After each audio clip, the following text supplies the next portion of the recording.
that. My name is Wafi from the GRADUAN content team, and with me is Nabil Marie. Today, our guests are former members of corporate Malaysia, but have chosen to take a leap of faith to pursue unconventional careers. Would you guys call that a leap of faith? Us? Yeah. Totally. For me, yeah. I think we kind of jumped and there was no safety net. So yes. Right. So we've got Anina Sharilkan, who is the Chief Unicorn Officer and co-founder at Popcorn, and Gajin Nad, former consultant turned stand-up comedian. So what does a Chief Unicorn Officer do? What does a Chief Unicorn Officer do? Yeah. I mean, you get the question. Okay, so I think that was a halal title for me. It was a CEO, and I think I didn't want to be like the responsibilities of a CEO. So I kind of gave something like a Chief Unicorn Officer because it made sense for us because we were teaching people about social media and how to use social media to position yourself as a thought leader or influencer kind of thing. Yeah, so the Chief Unicorn Officer kind of like, look at me, I'm unique, made sense. But again, it was the halal title because the other thing was I was also helping to promote other people. So that was the Chief Pimping Officer kind of thing. Yeah, so it was a halal title to the cards that, so my colleagues would say, Nina, don't give it to the Gomen people, this is haram, And then my Chief Unicorn Officer business card finished, right? So I decided to give the Chief Pimping Officer, and guess what? The Gomen people loved it. So yeah, exactly. Nabil, they loved it. And I was like, and these are the ones in Tudong, they're so cute. And they're like, oh my God, it's so funny. Yeah, I love it. So there you go. Don't judge people. You never know what you're gonna get. And they're so open, even if they're wearing scarves and stuff like that. You're right. So you mentioned that Popcorn does help people use social media. Is the business limited to that, or is there a lot of other things that you guys do? We started doing a lot of things. Biggest mistake in our lives. We were trying to do everything. And I think we teach Gajan that don't do everything because you specialize in nothing and you sell to nobody. So what happened was that we knew we were interested in this influencer thing. We thought we were YouTube influencers, but we didn't really know who we were. We're not really a fan of long form video. It takes too much work and I'm OCD. I will take forever. And I had lives to live, one life, and I had to build a business. So in the end, as we were exploring all these social media, we were showcasing people to speak about social media. I was just playing around with LinkedIn and then boom, I became one of the 100 most inspirational icon on LinkedIn. But we thank you. We kind of learned it from our YouTube influencers. We had speakers like Gajan who we learned from YouTubers, from Facebook influencers. So what we do today is now we help build thought leaders and business influencers on LinkedIn specifically. And we're behind some of the biggest people on LinkedIn. And we just got the data today. We help our students have closed a total of 5.3 million in the past 3 months. Yeah. We've had people who close 1 million after one class with us as well. So so we're very proud of what we do. Oh, there's a lot of money being an influencer. Well, actually, they're running their business. So LinkedIn is a bit different, kind of thing. Yeah. But so I was thinking, right, both of you are working in the corporate side, but what is that moment that they say like, I've had enough, I'm gonna take the leap of faith? I'm gonna get Gajan answer that first, and then I'll tell you. Yes, because Gajan is like the comedian. So I was doing stand-up comedy part-time, and it was initially it was just a hobby, and then after doing it for 4 years part-time, I tracked all my earnings and I also know my expenses, and then I extrapolated a graph. I know, which is a very consulting thing to do. And then I saw a matching point where they intersect. I was like, hey, hold on a second. The gradient is higher, and this could be a potential career. So that was in my mind. But I still treated it as like a hobby, right? Even though it was earning me money, because I like to. I never put money as number one. I always put value as number one. So, and then when it came to 2008, which is after 5.5 years being an IT consultant in Accenture, I was hitting a threshold, a mental threshold. For me to move up from a consultant, which is technically a role in consulting, which is like assistant manager, to move up to manager, I need to put in a lot of hours for me to upskill myself. And then for me, in my stand-up comedy, I was also hitting a threshold. I wasn't like up to the next level. I was just hitting a plateau. Hitting a ceiling. And then at the same time, that year a bit of family health stuff going on. So I thought, you know what, why not I just take the jump? And not only that, it was a holistic approach. Again, another consulting thing to do, to do risk assessment, right? So I did risk assessment. My part-time income was more than my expenses. And then I've been doing stand-up comedy for already 6 years. Done, I already got my own clientele and all that. So it's quite a safe route to take, and I've got my car loan, house loan all settled, because once you leave your 9 to 5, you can pray that the bank will approve your loan. So so those were all my check boxes, why I left corporate. Before Nina answers that question, I'd just like to know, while you're doing it part-time, you said you're doing it part-time for 4 years. What did your days look like when you had to juggle between, doing shows probably at night and, working in the day? What did your days look like? And where do you find time to look for material, Okay, that one was pretty hardcore. Like, because my first 1 year of consulting, the hours were really bad. Like, it's a 9 to 5 job. Yeah. Like 9 a.m. to 5 a.m. Yeah. So, Okay. not the typical 9 to 5. So I got tricked to it. And sometimes even 9 a.m. to 9 a.m. Yeah, it's that bad. But we had a dinner break because our deployments are like at 2 a.m. That's why if you notice, you go to banks or a lot of companies, they do their IT upgrades middle of the night because internet users are low. Yeah. So during dinner time, there'll be a long break. They'll say, hey, you can come back when it's 12 a.m. Then I will go out and do my comedy show. That was during my first 1 year. After that, come back to office. Yeah, come back to office. Because deployment at 2, we'll usually have like a pre-checks, at 1 a.m. like a proper check to make sure that everything gets deployed. Yeah. So that was my first year. After that, my hours started getting better, but it was still very hectic. So usually I'll end about 7:30, and then I'll head to the comedy club. Yeah, and if you enjoy something, you will still, you'll still do it. It's just like, I like playing futsal. So even after a long day at work, if I've got futsal at night, I'm going to turn up at futsal because, I enjoy it. So when you enjoy something, that's the thing. Even though you're tired, the drive is still there. It's an analogy will be like scoring a goal. People are so tired. You just ran one field, but then you see the players running to the corner and celebrating because the joy is there. Yeah. Right. Yep. So back to Nina there. How did I know when to quit and say bye-bye, so long, corporate? Yeah. It was a tragic story, actually. Actually, there was 2. I kind of safeguarded myself. So the funny thing about me, I seem to have this pattern everywhere I go that people start becoming mean and shitty towards me. In a work context. So I was in film and production, and then people started becoming, I was put in a bad place where I was supposed to join another film production company, very famous director. And then he was afraid of my ex company because they're good friends, and he decided not to hire me. And then I was like jobless, and I had left the other job. So then I ended up at a government agency. Everything was going well. I got the top marks for KPI and stuff like that in the first year.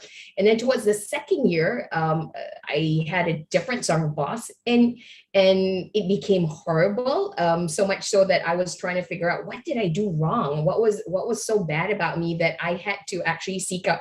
I got to give biggest shout out to Azran Osman Rani. I actually seeked him out to ask him, okay, if anybody who knows about corporate, it'll be him. What am I doing wrong? I got to learn, because my first thing is to look within, see, okay, what did you do wrong?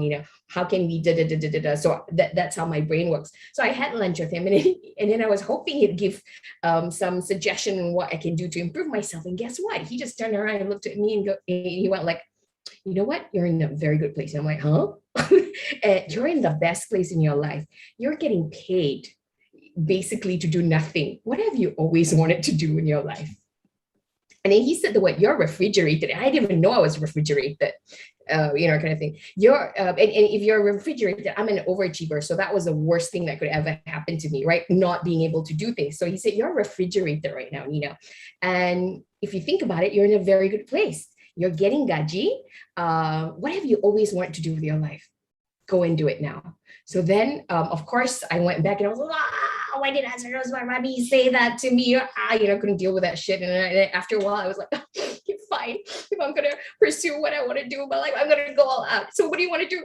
I'm gonna be a YouTuber. So I thought that was the most stupidest, ridiculous thing. And then I decided, and then it just so happened the universe conspired. I mean, my co-founders said like, hey, we're looking at this thing, but how do we do this? And then I had come back from VidCon, which is the video conference from the States. And then I was like, you know what, this is what's happening. We have no idea what we're going to do, but let's just do something. So we were looking for a community. There was no community. So we decided, F it, we're going to build our own community. So the whole third year that I was in my workplace, I was running these talks, and Gajan was there at that time. I was still working, and I would invite all these people to all these experts, because we wanted to learn from them. There was no community in Malaysia. So we invited them to speak, and we had one every month, and we did 6 of it in the first year, so every other month. And every episode, we call them episode, we would have 3 or 4 speakers, and we would hear the same thing, just langgar, do first thing later. And you're not going to be perfect. You just got to go and with the flow. So this whole time I was consuming, learning, putting everything into practice, everything in a deck. And then one day a friend of mine came to me, hey, Nina, I need to understand about digital marketing. Can you help me? Of course, because I had gathered all this information and I just put it in a deck just for my own, that's what I do. I put things into decks so people can understand. And then I explained to them, okay, this is what's happening, influencer, and guess what? He gave us, this company actually hired me for 25K a month for 6 months to do a job. And that's when I was like, okay, time to go, bye. And you want to know what was funny? That workplace, as soon as I decided that, hey, this is an opportunity for me, I can do whatever I want, gaji ko, I get gaji ko somewhere else. If I've done that, I've been working hard my whole life. Guess what? Immediately, everything shifted at the workplace. I moved to another department, and that boss was amazing. I could work on Popcorn, and he knew about it, and he was pretty okay with it. And I was running a 1,000 people conference at the same time as running Popcorn. Right. So that's what happened. And when this money came in, I was like, okay, this is my ticket out of here. So that's how I left, kind of thing. So moral of the story is sometimes when you're not meant to be in corporate, there's no point staying there and waiting for somebody to help you figure out that, yeah, that boss was mean, but she gave me my freedom. Looking back, that person changed my life because she allowed me to believe in myself that I needed to play a bigger game. And my game was not staying in corporate, it was building my own company and setting into an area that nobody has done before. Until today, we are probably the only business influencer accelerator. And we are building Southeast Asian business influencers and thought leaders. There's not a lot of people doing that in the world. Yeah, just to share with you. It's amazing how everything falls into place for you. Exactly. So I was like, okay, there's something going on. Universe is saying something. Why am I not listening? So the more that I'm fighting against it, and you know that everything in my career, I looked back, has made it possible because I was in film and TV production. I was like Gajan, I was in consulting, I would go around Petronas and sit and look at everything and turn it around. I was in sales, kind of thing. So everything that I had picked up my entire life had prepared me for this role that I am today. So I'm a big believer of that. And now I don't need to obligate shitty ass people to come to my life to teach me the long and hard way. So that's what I learned. Yeah. But because everything falls into place, is there a sense of like fear before you take the jump? Oh yeah, there's always a fear. You're always like, and then you have, when you have professional parents, my mom's a teacher and a doctor, everything they had prepared me for in life, like Gajan, my dad is Sri Lankan, so I'm half Sri Lankan. It's like either you're a doctor, engineer, what's the other one? Lawyer. Yeah. And just because I thought a lot, I'm supposed to be a lawyer, kind of thing. So doctor, engineer, lawyer. So I was like, no, I'll marry a doctor, but I didn't find any doctors, so that was, yeah, so it's like just jumping and you're like, okay, universe, help, you're putting all these things for me. What do I do? So then you just jump and hope for the best. Everything works out. Wow. I mean, for you, okay. But for Gajan, like, do you have like your friends or family will tell you like, what were you thinking? What are you thinking when it's essential, Yeah, yeah, yeah, definitely. of course, on the outside, hey, I'm very proud of you. On the inside, oh, stupid fella lah.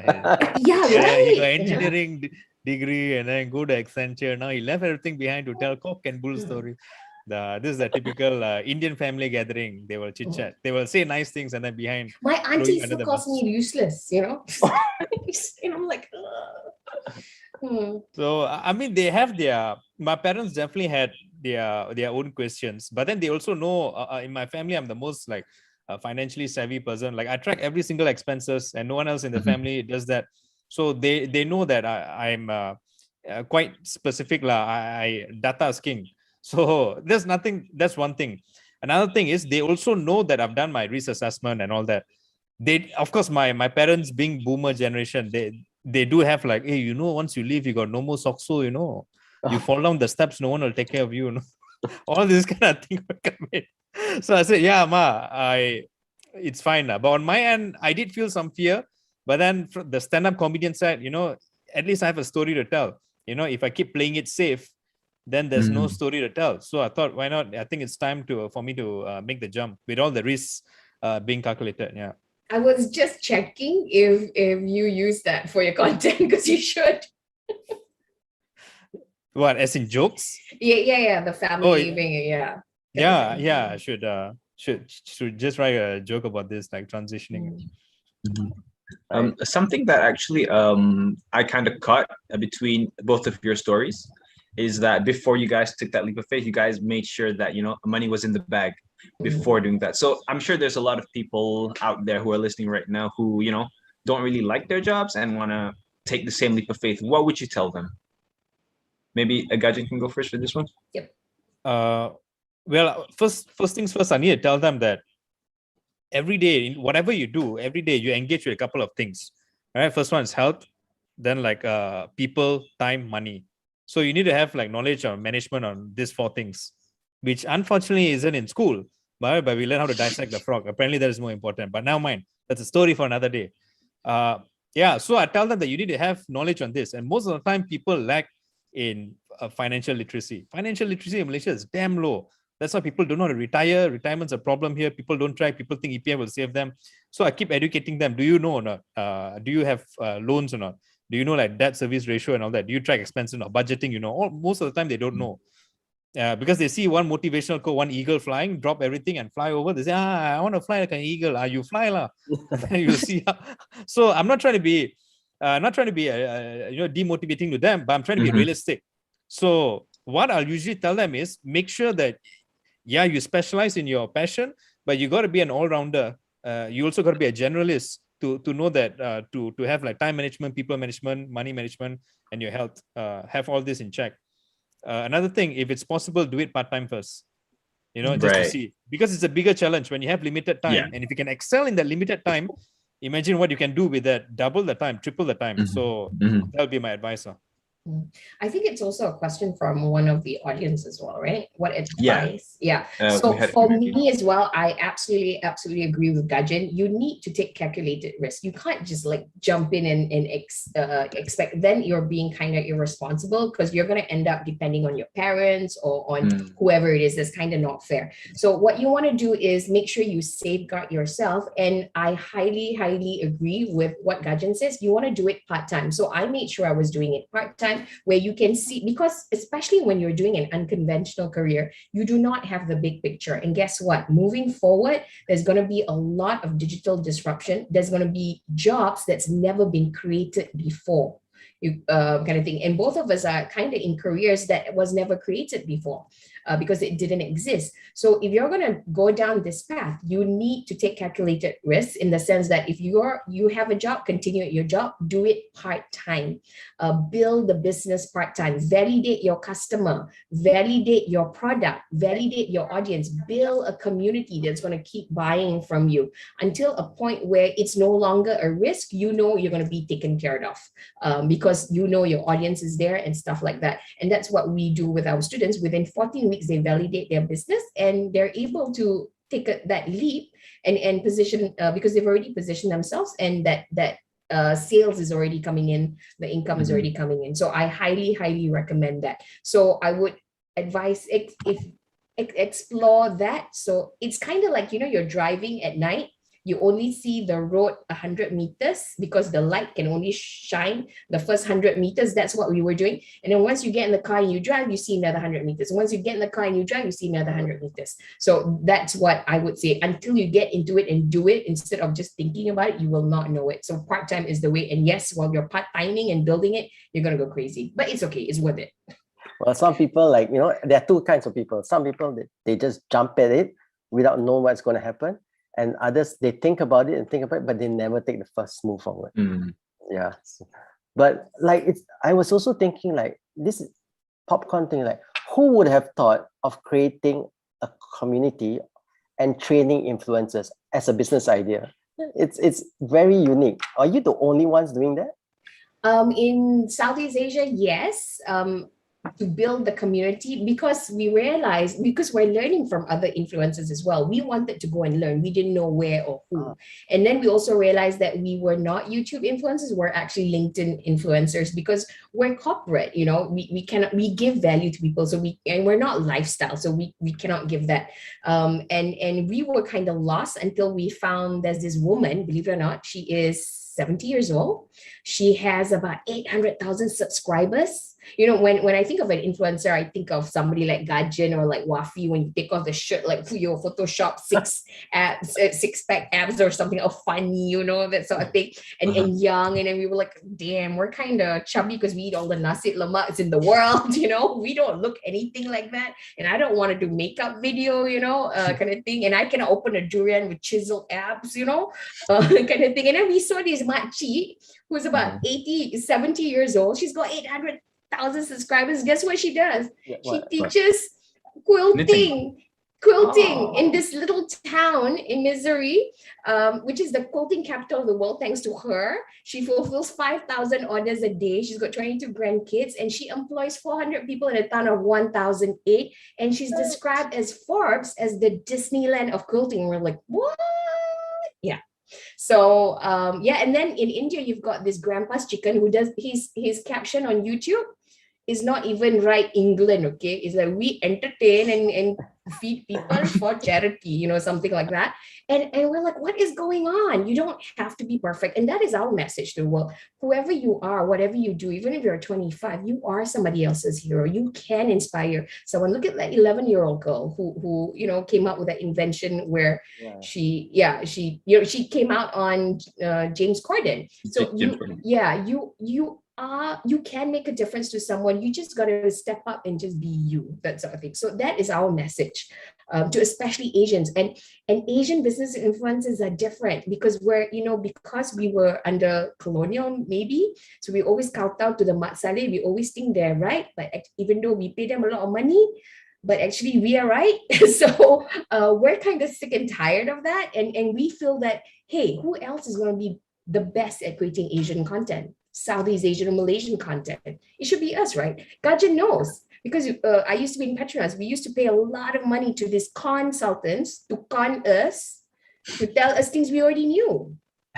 You know, and then they don't stay to implement. We have to implement. We're like, damn, we already told you it doesn't work. Why doesn't our management believe it? It's because we don't believe in ourselves. Yeah. You know, but there is a space for Asian influencers, Asian thought leaders to speak, because we know the region better than anybody else, but we need to believe in ourselves. We need to trust that what we have inside counts. And that's really what Popcorn does, actually. We say we teach LinkedIn, but actually we build people. Yeah. Amazing. I see. I mean, we work with a lot of students. I know a lot of them secretly wants to be influencers. Maybe they think that it's an easy way to have a career, but it's not easy. It's definitely not easy. But speaking about, like, you just reminded me about consultants, right? Sometimes, like, we Asians, like, okay, we want to consult to Petronas. Say you are Petronas and my consultant is GRADUAN. That's it, GRADUAN. No, you bring a white guy with you. We can up the price even more. Yeah, we get that all the time. Actually, that happens in the entertainment line as well. Like sometimes especially for commercials, right? Sometimes I get talent agents, they'll send, I need a male. And then if it's Caucasian, usually the rate there is higher. If it's local, then it's very low. So typical Don't- mindset of commercials. Okay, I need to also like bitch about this. This is why I'm so passionate about this. You know, speakers, apparently the Mat Saleh speakers get paid so much more than the Asian speakers. Okay, Yep. so that's what, and then lately, I'm passionate about these things. L'Oreal came out with a line of, you know, henna, hair color, and they said, oh, thanks to our formulation, 10 years, and and guess what? The models are all white. But wait a minute, let's look at henna. Henna came from India, Morocco, Middle East, where people of all sorts of color has been around for 1,000 years. So why are we buying this white BS, you know, that's been researching for 10 years only when this thing has been around for 1,000 years? We need to, you know what, this coming century is going to be called the Asian century, where people from Asia are going to be the what's the right word, Gajan? Maybe you can share. It's going to be the center of innovation and excellence. Okay, so we need to look at ourselves. At least you use a much better center of excellence. I wanted to say superhero, which is a very No, kindergarten word. it's okay. Superhero is also good. So we build superheroes. Gonna release like, hey, also, today. another thing, you know, the first university actually started, I think, in Turkey, and that's why they wear those robes, like those, you know, Omanians or whatever. And I didn't know this until somebody shared it on LinkedIn. They were like, "Damn, tipa tertipu," you know.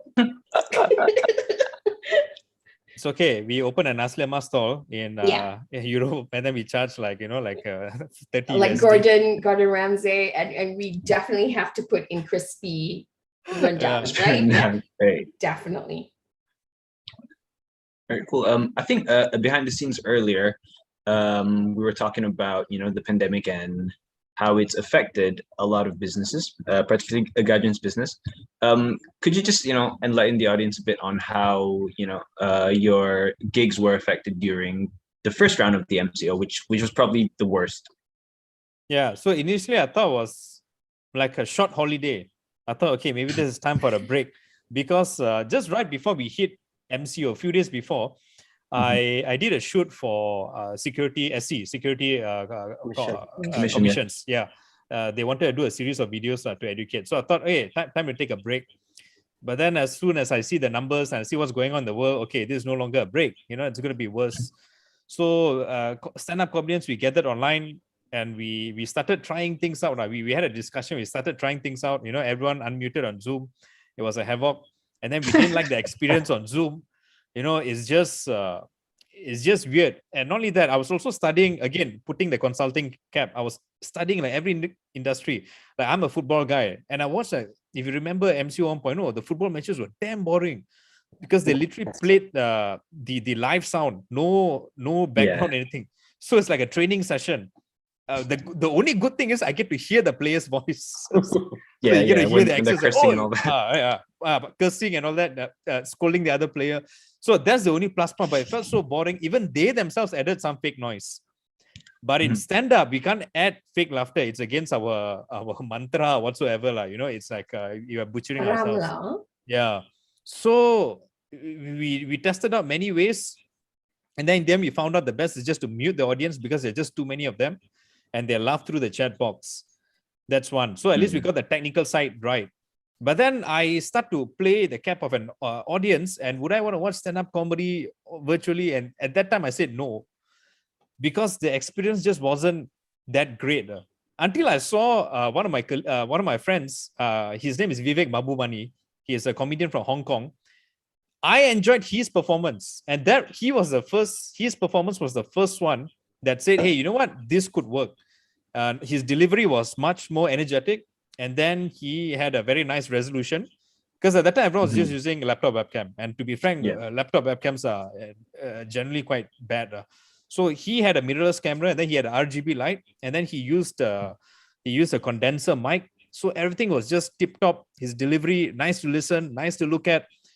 And then I was like, okay, I don't mind watching this guy for even longer, which means I need to get the equipment and all that right. So that's when I bought an external webcam that can shoot 4K, but obviously it's being streamed in 720. But it has a bigger lens, better light. And then a better mic as well with a pop filter so that it sounds clearer, things like that. And then in terms of delivery, when I perform virtual, I got to make it a bit more put in more delivery. Put in Yeah. more energy, vibrancy, right? Because if you just copy and paste what you do physical, it's going to fail. That's the reason why a lot of people come across virtual meeting fatigues. It was already a problem to begin with. Many people don't even know how to host a meeting, and then you copy and paste something that's broken onto virtual, even worse. So we found a formula, but at the same time, I wasn't getting any gigs, and I think it's because the corporate side, they were also figuring out how to do engagement sessions virtually. So in August, I got my first one. HSBC was HSBC and also TEDx, virtual TEDx, and then it slowly just kept coming and coming, and now since August until now, things have been going actually quite well. Yeah. Oh, that's good. But a little bit on the audience side, right? How do you do shows in other countries or what? Like, how does it compare Malaysians with, say, Singaporeans, Hong Kong, or anyone? Have you done that? Yeah. So pre-pandemic, I've actually done in like 6 other countries, like Philippines, Hong Kong, India, Melbourne. And for me as a stand-up comedian, I usually prefer performing in front of non-Malaysians, not because I don't like Malaysians, but because I want to test myself. Yeah. Because I always tell Malaysians, we need to be international level. Try not to be just Jago Kampung to put our flag up there. So I always like that challenge. So when I perform virtually in front of when the client tells me, hey, this is a global event, I usually have no issues at all. So if you're talking about humor, well, I would say the topics need to be relevant. So obviously, if you're going to do something really Malaysian, you can still do Malaysian jokes to an international crowd, but then you got to tweak the jokes to explain all the terms that they may not know. So you need to do your due diligence. Okay. So yeah, so like for me, most of my topics are quite general actually, even though they're Malaysian, but they're actually quite general, like upbringing. It falls around the Asian thing. Yeah. So yeah, to me, short answer is no lah. I never face any difficulties performing in front of an international crowd. Well, but I see Malaysian comedians, like all of you are very close to each other. Like there's no rivalry in there. Like it's all good friends and all that lah. Okay, not all. Maybe got like 2-3 lah. But that one I'll keep it for. Kita simpan dulu lah cerita tu. Just kidding. Overall, yes. Usually when people ask me, what do you think about your competitors? I never seen another person as a competitor. And I'm not saying this as like a corporate thing, like usually you say, we want transfer. I generally mean it. And I actually feel happy when one of my stand-up comedian friends actually do well. It's because that's the mindset of, a winner, if you ask me. You want your competitors to do well because that's the only way you'll be better.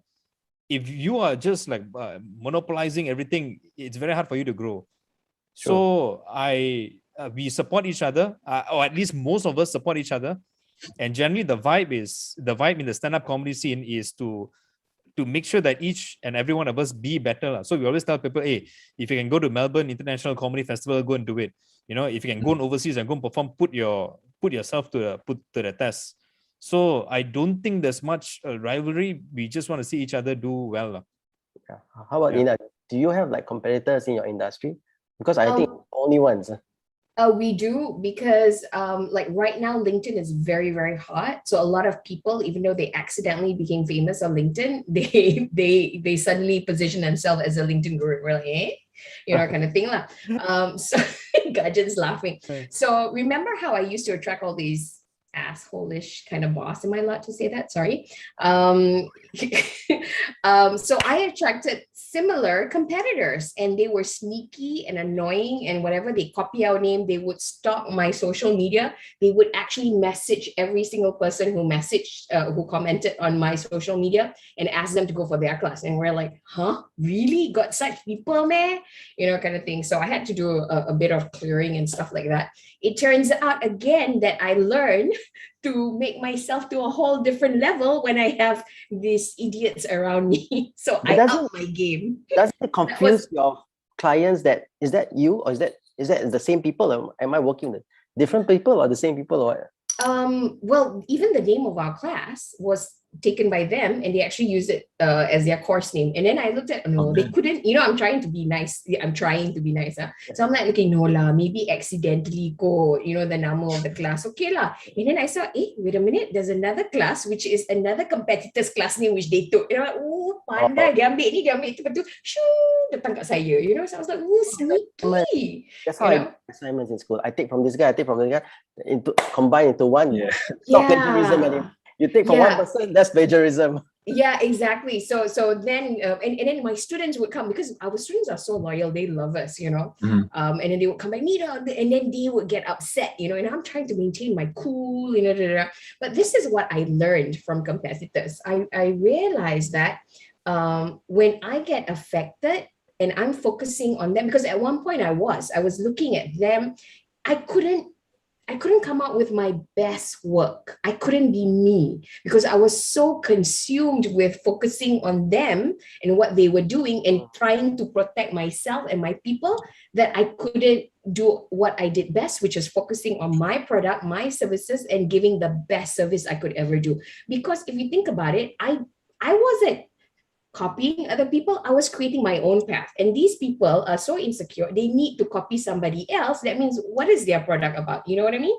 So you just copy and you take. So as soon as I knew that it was all about insecurity, I was like, oh, okay, got it. So, okay, forget it. I'm not going to focus on that. I'm going to focus on me. Yes, and we made our product better and better and better. And today, we I shared with you, our students just in the past 3 months closed 5.3 million, and in total, a lot. We didn't expect our students to close. Some closed like 1 million just after one sitting with us. So I guess, and how we treat it differently is that, yes, we teach LinkedIn, but it's not about LinkedIn. It's also about you, the vibes that you send out. It's also about you being a thought leader. We also teach them personal branding, digital skills, and we get this. And when we see our students 1 year later, we see them on screen, we interview them, the thing that they keep saying is that, oh my God, the best thing I ever did was join Popcorn. It changed my life. And we're like, what? Because our vision was to create business influencers, to create people who create content that can bring people together. And that is the vision of Popcorn. It was, LinkedIn is just a way to, connect to people. And so nobody can replace your vibes. This is what I would like to share. Somebody can come up with something like yours, but it cannot teach the way you teach, and it cannot teach your vibes. So at Popcorn, we teach you guys, you gotta start with your why, your vibes, and why you want to do what you want to do. And we get our people to start thinking big. Why are you on earth? Those kind of questions. Why are you here? What is the impact you want to create in the world? What is the change that you want to see and be in the world? We start happening that. So our people's content are unlike any other people's content. It's so amazing. They get 40,200 views is the highest that I've tracked so far. 200,000 views. That's pretty good. Unless Gajan has more. Gajan calculating, is it? Sorry, video views on LinkedIn, is it? No. That's just a post. Video views you berapa?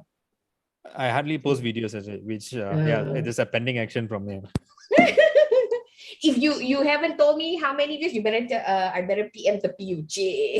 Keeping track. See, I told you I'm the Ibu Ayam. Chief Unicorn Officer is the halal title. Right. I've got a question for Gajan, actually. You've been in the comedy scene locally for a while now. Would you say about 10 years or so? Yeah, close to, in February it'll be 10 years. So, yeah. Oh, okay. So February is your comedy birthday, per se. Yeah. Okay. Nice. That's my birthday. February. When in 7th. February? Oh, okay. Better buy him a PS5. Nina. No, my birthday's 14, so I can't buy for him. He has to buy for me. Checking. Sure. Right. So back to my question. How has the community changed over the last, 10 years or so? Okay, so when I first started, I remember it was Rizal Van Gazel, Kavin J, Dr. Jason.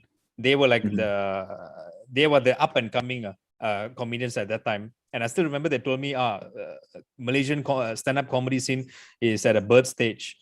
And in fact, until now also, it's still at a birth stage. It's just that the difference now is now that there are way more shows, because now we have 2 full-time comedy clubs. When I first started, there was Okay. no full-time comedy club. And the two that we have is Crack House Comedy Club in TTDI. And another one is the Joke Factory in Publica.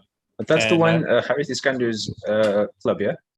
Yeah, correct. And Crack House is by Rizal Van Gezel.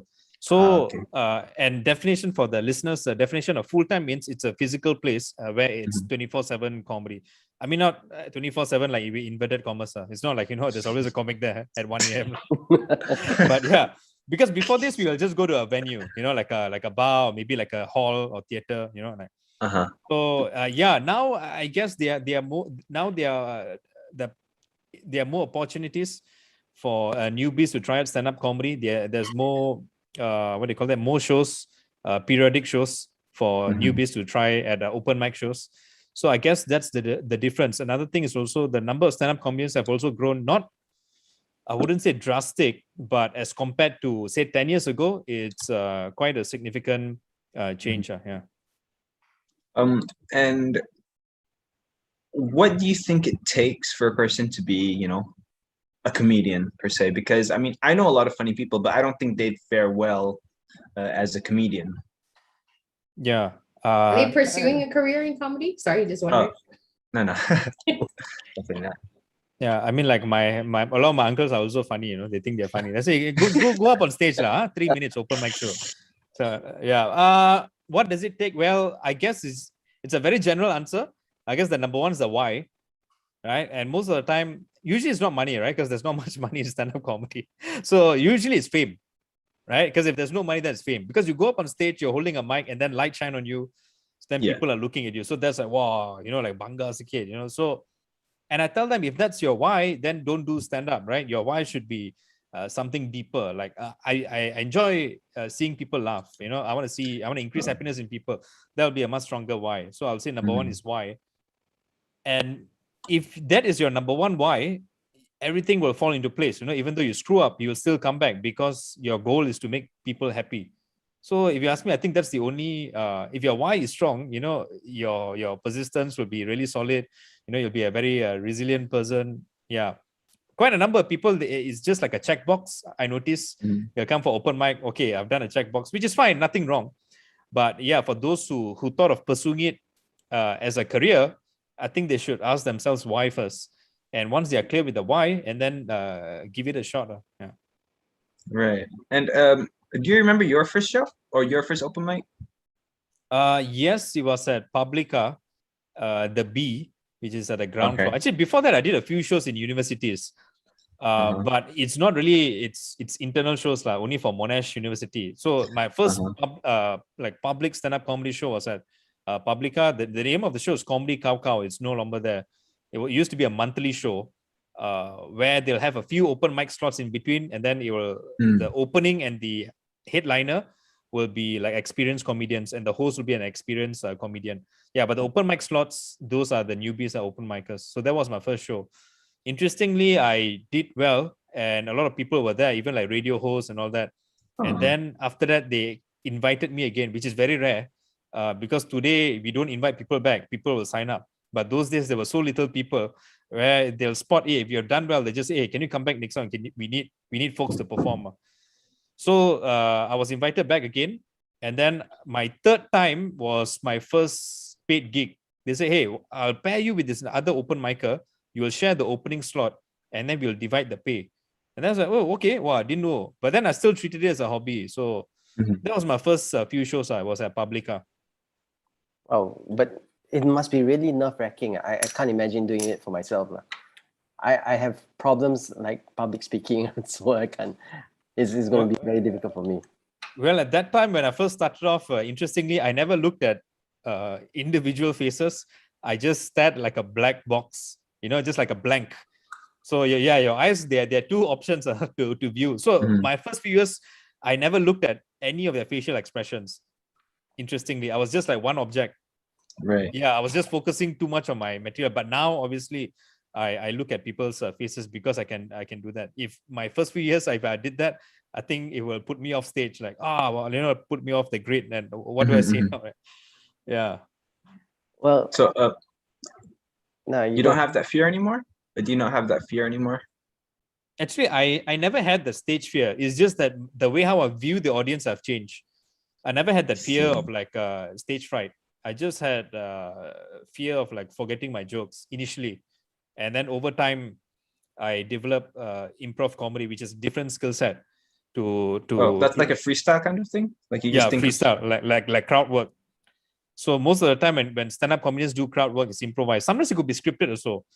Crowd work could also be scripted, especially if you ask a question where you really know the possible answers or most frequent answers, and then you have the comebacks for those frequent answers. Yeah. Who would say like is your favorite comedian? If you just talk about if you talk about like if you talk about career paths, like what kind of career, then I would say Trevor Noah, because he's like an all-rounder. If you just talk about stand-up comedy itself, then this guy is not that famous. He's Jim Gaffigan. He's an American stand-up comedian, and I like him because he's clean. And in America, there are not many clean stand-up comedians. So it's usually more difficult to do clean sets. And he is one of the few clean stand-up comedians where I even find him funnier than those who are not clean. So that really stuns me, and that's why he's my number one. I see. Right. So on the topic of stage fright and overcoming stage fright, of course, Anina, having worked in the show business industry, have you ever had stage fright at all? I think stage fright is something that I speak to a lot of people. Maybe Gajan doesn't have it, but it's something that you have all the time. Even like before a show, I would work myself out with anxiety and stuff like that. Now, once it's on, it's fine. But I do think that one of the benefits that I have when I have all these things is that I prepare myself. I prepare myself and stuff like that. So again, I did some work on myself, so I don't have that bad and anxiety and panic attacks like I used to. Right. It's much more calmer, but I also learned that I know how to prepare and whatnot. So it comes with practice, I would say. What advice would you give to any student who is going to go to work? And obviously the bosses want him to do presentations in front of. Okay, number one, this is not the advice that you asked for, but in a meeting, ask questions. And I think Gajan might agree. You want to know why? Because your bosses in there probably don't understand whoever is presenting, and you're just too afraid to ask questions. So you ask questions, kind of thing. Be that person who's brave enough to ask questions. You're going to do people a lot of favor. Do you agree with that, Gajan? Sorry, your ask questions is like before or during the presentation? After the presentation, so if you're not clear on anything, ask. Don't be afraid to ask. There's usually a pin drop silent because everybody's like looking at everybody. Actually, everybody looks smart, but actually nobody's smart. I'm telling you, nobody understands. I think Simon Sinek also covered this in one of his videos. Betul tak, Gajan? Correct, right? Because then they will not PM to pre, they will side talk you and say, actually, I don't understand. And we're like, what? Whole presentation went through. Any questions? Nobody asked questions. Okay, so that would be my advice. And you know what? It's fear. It's fear. People don't want to look stupid, and on LinkedIn it's like that as well. People are too afraid to comment or whatever because they're scared to look stupid. Because if you think about it, LinkedIn is a professional platform. The worst thing you can do is look stupid. On Facebook, there's lots of keyboard jihadists there. If you think about it, and it's okay. Okay, so that's one. How to deal with stage fright? I would say number one, just langgar, just do it. And bear in mind, the first time you do it, it might be really bad, but it's kind of like posting content. You want to keep doing it and get better. Go back and see, okay, what did I do that's not great? How do I prepare myself? And keep doing it and get feedback from people and just keep at it until you become better. The best speakers, I can tell you, was not born out of their mother's womb speaking like Gajan. They had to go through a lot of failures, and the reason why they're one of the best speakers is because they probably failed more often than they succeeded, and now they're one of the best speakers, kind of thing. I've got a guy who I interviewed, has 1 million followers on LinkedIn, Ahmad Imam, and when you look at his photo, he said he couldn't speak for nuts. Yeah, so I would say go for it. And then another thing that I find really helpful is visualization. So what you do is you just close your eyes and you play that whole scene of you speaking in your head before it actually happens, and just see picture it exactly like how you want the scene to be. So don't go there and see people laughing at you unless you're gaijin because you want people to laugh, right? Kind of thing. So you go there and you see, oh, everybody's like, oh my God, awesome. And make sure the feeling is cow, because you're going to be sending out that vibe and that energy to the universe and you're going to be attracting it. And then you just let go and make sure everything's already in place and you just go there and you execute it. Yeah, right. I've actually coached a 12-year-old on this, and she did a presentation, a pitch to Media Prima executives on Campfire Ghost Stories, because it was a pitch for a kids show, and we got through to the next round. So I took her through this visualization process, and everybody was like, amazed by her kind of thing. So yeah, and the idea was her idea for the show. That's great. Are you a strong believer in biggest tips? Yes, strong believer in speaking things into existence? Meaning attracting things into your life and stuff like that. Yes. A lot of the stuff that we do at Popcorn is we that we are amazing, powerful manifestors. If there's a lot of SHIT happening in your life, it's probably because you think about it and you're attracting it. The good news is you're a very good manifester. So what the bad news is, a lot of the programming in your head needs to be reprogrammed. So think of your computer as a dumb machine. When you put things in, it will attract things. But here's the thing, the brain doesn't understand don't. The brain doesn't understand, it thinks in pictures. So when you say, don't think of a pink elephant, what do? You immediately think of a pink elephant, right? Don't fall off a tree. You see yourself falling off a tree. So you're actually attracting that. Yeah. So if your sister's climbing a tree, you don't want her to fall off. You don't say, don't fall off a tree, but you're actually helping her fall off a tree. So you want to say, stay safe on a tree, so that she sees herself hugging that tree and being safe. So all these words are very important, and it really frames your mind. So me and the other Popcorn coaches are very stickler for this. So when we hear people, we will correct it along the way, because it really does attract things, and it does make a lot of difference, because it's how you see yourself as well. Yeah. Words do matter. Oh yeah, words do matter. Yeah, kind of thing. Yeah, I was speaking to, we mentioned just now, Azran Osman Rani. Once I met him a few years back, then I say, how do you do this marathon? So I can't do this marathon. Then he got a bit agitated. Say, don't say things like that or something like that. He said, like, if you want to, you should start training. I say, yes. The sister is in our class now. She also runs marathons, and the husband is now running marathons. Yeah, so it's amazing. And yes, you're right. The words matter. So what you tell yourself really matters. And I think that's why our students just adore Popcorn. They keep staying with us because when you're creating content, you're kind of bearing your innermost soul. When you're doing video, it's very scary. You're looking at yourself, and alamak, my hidung besar lah, my oh my God, look at my eyes. The older I get, the more cheeky I get, because I've got Chinese DNA in me as well, right? And you're constantly judging yourself, but talking bad stuff about yourself. So all those matters, because it doesn't help us attract the right things, and it just brings us down. So we're very particular about that, and we tell our students that, look, you have to be kind to yourself. If you are not having this healthy, kind conversations with yourself, you're going to attract nasty people towards you. So you need to be kind to yourself. You need to treat yourself with respect, and then people will respect you and pay you the money you deserve. That sort of thing. Yeah. So that's a core of what we do at Popcorn. Wow. Nabil sounds asked, woo, right? But yeah, it happens.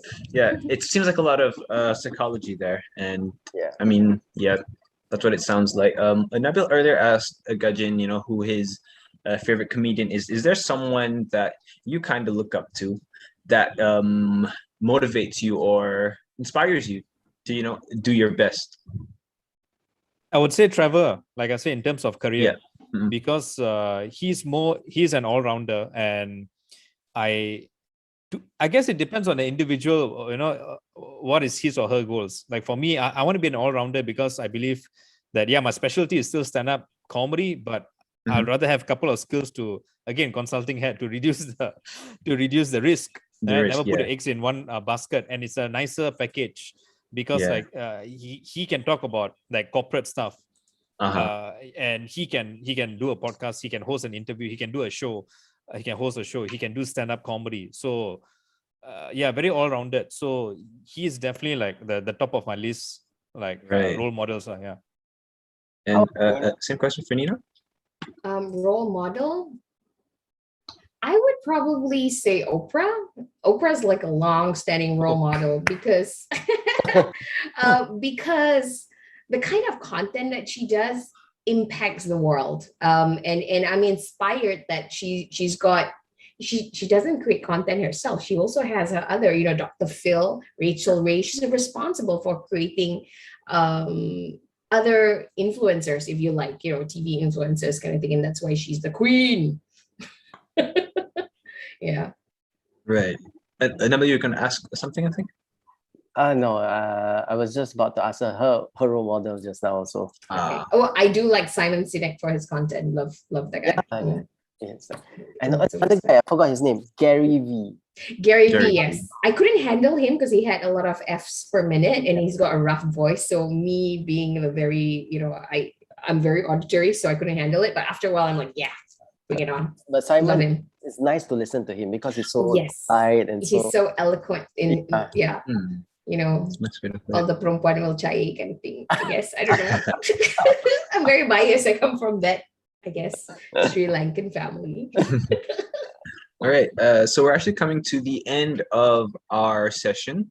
So we'd just like to open the floor to Gajan and just to say some words of encouragement to aspiring unconventional career outlookers, people that want to take that leap of faith, Some closing remarks.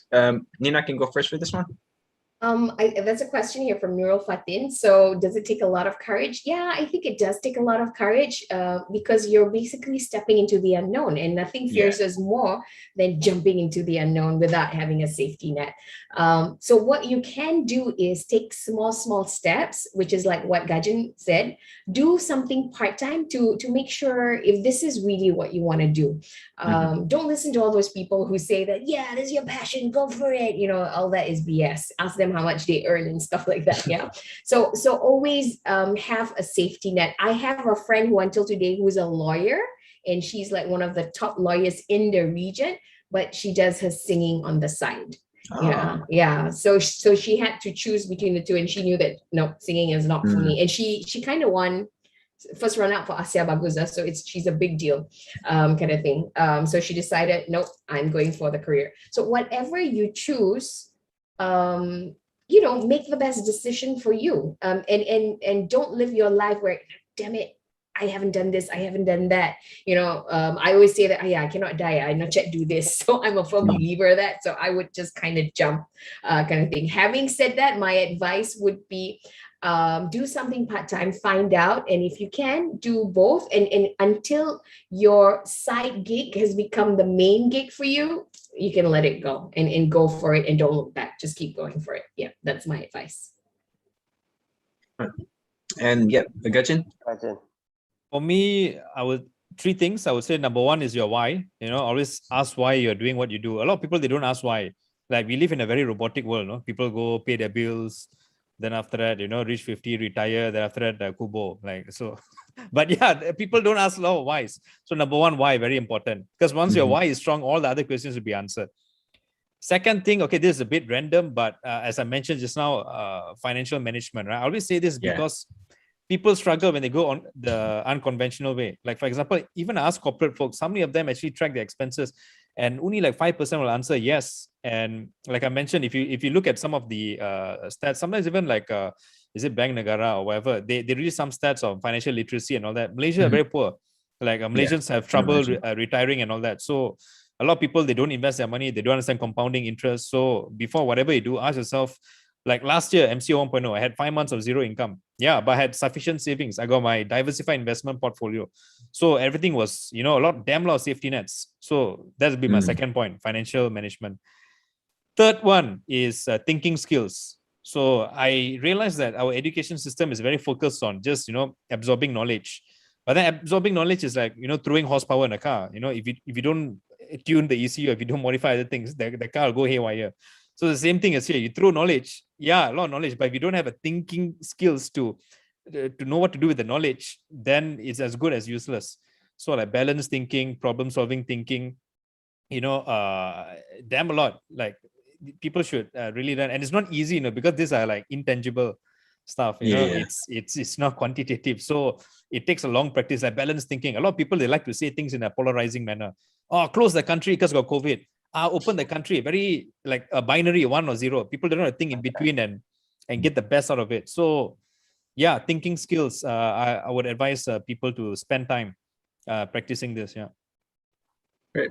So you heard that, folks. Thinking skills, have a safety net, and maybe a consultant hat as well. That'll definitely help you out in your life.